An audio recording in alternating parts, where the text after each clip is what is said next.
500 ବର୍ଷର ଅପେକ୍ଷାର ଅନ୍ତ ଘଟିଲା। ଅଯୋଧ୍ୟାରେ ବିରାଜମାନ ହେଲେ ମର୍ଯ୍ୟାଦା ପୁରୁଷୋତ୍ତମ ପ୍ରଭୁ ଶ୍ରୀରାମ।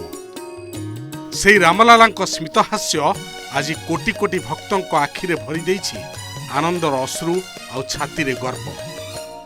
ତ୍ରେତୟା ଯୁଗର ସେହି ପବିତ୍ର ଅଯୋଧ୍ୟା ଆଜି ପୁଣି ଥରେ ଜୀବନ୍ତ ହୋଇ ଉଠିଛି, ଯେଉଁଠି ପ୍ରତିଟି ଧୂଳିକଣାରେ ପ୍ରତିଧ୍ୱନିତ ହେଉଛି ଜୟ ଶ୍ରୀରାମ।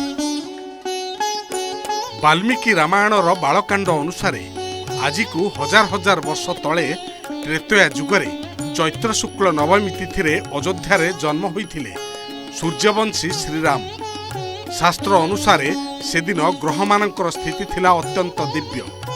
ମଧ୍ୟାହ୍ନର ସୂର୍ଯ୍ୟ ଠିକ୍ ମୁଣ୍ଡ ଉପରେ ବିଦ୍ୟମାନ ଥିବାବେଳେ ପୁନର୍ବସୁ ନକ୍ଷତ୍ର ଓ କର୍କଟ ଲଗ୍ନରେ କୌଶଲ୍ୟାଙ୍କ କୋଳମଣ୍ଡନ କରିଥିଲେ ଭଗବାନ ବିଷ୍ଣୁଙ୍କ ସପ୍ତମ ଅବତାର ପ୍ରଭୁ ଶ୍ରୀରାମ। କିନ୍ତୁ ଆପଣ ଜାଣନ୍ତି, ଭଗବାନ ଶ୍ରୀରାମଙ୍କ ଜନ୍ମ ପଛରେ ଥିଲା ଏକ ମହାନ ତ୍ୟାଗ ଓ ଯଜ୍ଞର ଶକ୍ତି। ସନ୍ତାନହୀନ ରାଜା ଦଶରଥ କୁଳଗୁରୁ ବଶିଷ୍ଠଙ୍କ ପରାମର୍ଶରେ ସମ୍ପାଦନ କରିଥିଲେ ପୁତ୍ରେଷ୍ଠି ଯଜ୍ଞ। ମହର୍ଷି ଶୃଙ୍ଗୀଙ୍କ ଦ୍ୱାରା ପରିଚାଳିତ ଏହି ଯଜ୍ଞର ଅଗ୍ନିକୁଣ୍ଡରୁ ପ୍ରକଟ ହୋଇଥିଲେ ସ୍ୱୟଂ ଅଗ୍ନିଦେବ ଏବଂ ତାଙ୍କ ହାତରେ ଥିଲା ଦିବ୍ୟ ଚରୁ ଅର୍ଣ୍ଣ, ଯାହାକୁ ସେବନ କରିବା ପରେ ତିନି ରାଣୀ ହେଲେ ଗର୍ଭବତୀ। ପୁଣ୍ୟ ବଳରେ ଜନ୍ମ ହେଲେ ଭଗବାନ ଶ୍ରୀରାମ, ଲକ୍ଷ୍ମଣ, ଭରତ ଆଉ ଶତ୍ରୁଘ୍ନ। ଶ୍ରୀରାମଙ୍କ ଜୀବନ କେବଳ ଏକ କାହାଣୀ ନୁହେଁ, ଏହା ମାନବ ସଭ୍ୟତା ପାଇଁ ଏକ ଶିକ୍ଷା।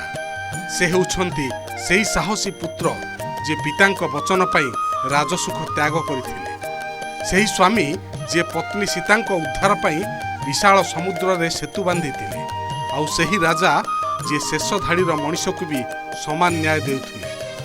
ସେଥିପାଇଁ ତ ଆଜି ବି ଆମେ ସମସ୍ତେ ପ୍ରଭୁ ଶ୍ରୀରାମଙ୍କ ସେହି ରାମରାଜ୍ୟର କଳ୍ପନା କରୁ, କାହିଁକି ନା ତାଙ୍କ ଶାସନରେ ଥିଲା ଧୈର୍ଯ୍ୟ, ସାହସ, ପ୍ରେମ ଓ ସତ୍ପଥରେ ଚାଲିବାର ସଂକଳ୍ପ। ଚାଲନ୍ତୁ ଏହି ରାମନବମୀ ଭଳି ପବିତ୍ର ଦିନରେ ଆମେ ଆମ ଭିତରେ ଥିବା ଅହଙ୍କାର ରୂପୀ ରାବଣକୁ ବିନାଶ କରି ସତପଥରେ ଚାଲିବା। ସମସ୍ତଙ୍କୁ ଓଟିଭି ଡିଜିଟାଲ ତରଫରୁ ପବିତ୍ର ଶ୍ରୀରାମ ନବମୀ ଉପଲକ୍ଷେ ଅନେକ ଅନେକ ଶୁଭେଚ୍ଛା ଓ ଅଭିନନ୍ଦନ। ଜୟ ଶ୍ରୀରାମ।